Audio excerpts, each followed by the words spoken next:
long ago, so long many people do not know, when by one day in the woodland way it was raining in spray. The hunter saw the wild deer drink down by the cold creek, among the birch trees, wafting through autumn's breeze. Beneath the emerald hill whose rocky side it lowered to eat at the grass green, the cottage from which he left in the wind it was wanton to feed.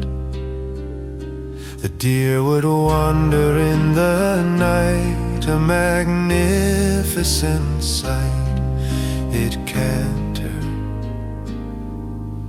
A pure perfect stag with tall silver antlers, under the pale moon's milky glow the beast's fur was white as snow. Along its flank and head were streaks of cinnamon red. Its hoofs were strong and old, much like its eyes shimmering in gold. It was mighty and big, in the autumn it would feast on the figs. She only came when the leaves were copper blazing, and the bushes were bursting with blackberry and raisin. In the evening moonlight lay, with she trotted by day. The hunter knew the secret haunt, but not to taunt. Black were her feet, forehead showed a spot of silvery white that seemed to glimmer like a star in autumn's hazy light. In the morning the jays would sing, all the forest would ring. The harvest was merry, the fallow fields were filled with dairy and cherry. She would crop the sprouting leaves, rustling in the eve. The cottage dame forbade her son to aim his musket gun anywhere here. It were a sin, she said, to harm or fright the friendly deer. This very spot is my pleasant home. She is allowed to roam. Peaceful years and more have been at our door since she has lived in the wood. She has brought us good, and ever when the moon is shining, the trees be pining. Do not shoot the fawn or bring its carcass to our lawn. For the fay garter walls near the river fall, and they will come on ruby horses with silver swords, declaring for their lord forth the seasons anew. They will kill you. Wherever she walked many moons ago, no man who has sighted her have ever drawn their bow. How graceful when she feeds, thinking all is well. Such a gentle creature deserves love and dwell in her reign. Flowers grew, poppies, buttercups, peonies, bluebells too. When she sang it was pretty and precious, and the forest, the fields, the world was gracious. Leave that fawn alone, or you will atone. The youth obeyed and sought for game in another forest's name. Deep silence in the moss, far away the ancient woodland lay. But once autumn's time he ranged the wild in vain, nor roused the fox, the pheasant, the bird, or heard that harvest was hard in the grain. Come cold winter they'd starve, and once returning home he thought he'd have the deer to carve. The sun set late and black roses grew in the field in haste. The crescent and crimson sky was dark, gloomy, shy. The young hunter entered the wood again, and then he found the deer dipping by a glassy pond. Oh, how fond! He raised his rifle to his eye to make the beautiful deer die, about to fire and sigh when the wind reached on high.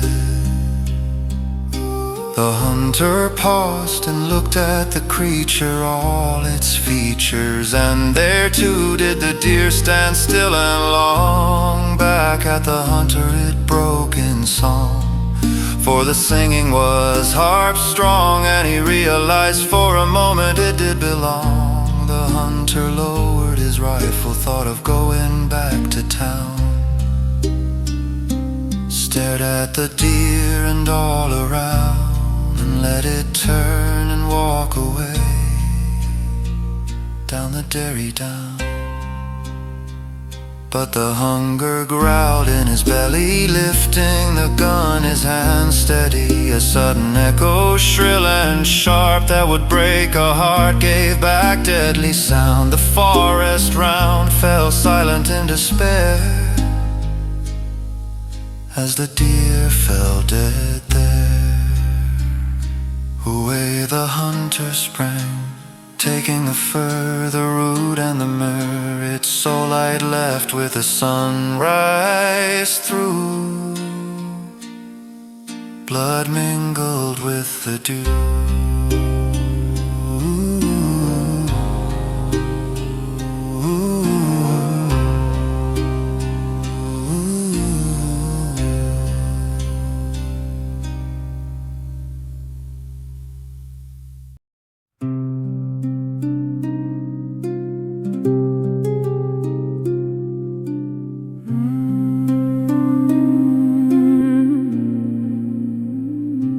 Come next night, sweetly as before,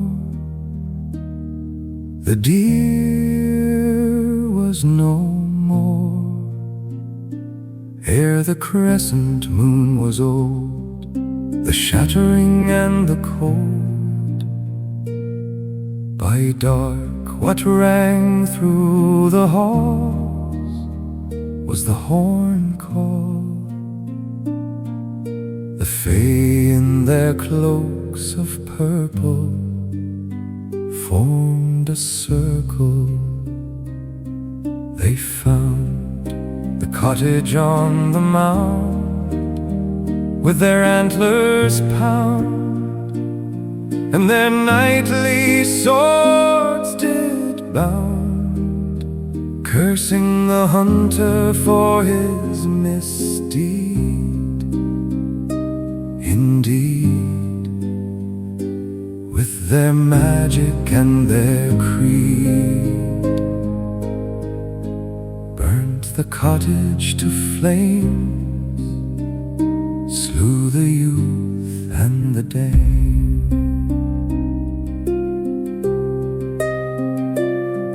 Now the woods are overgrown in ivy, no longer lively, hid from the black cliffs and the grove. Away the doves drove, shrieks of the haunting hawk fluttered at noon. The crimson crescent faded with the moon.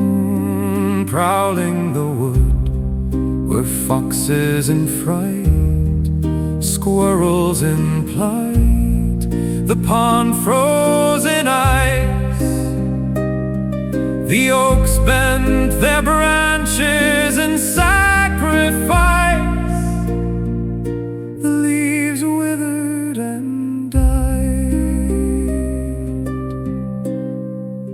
The butterflies subside. The meadow vanished into the dark. Song stopped on the lark.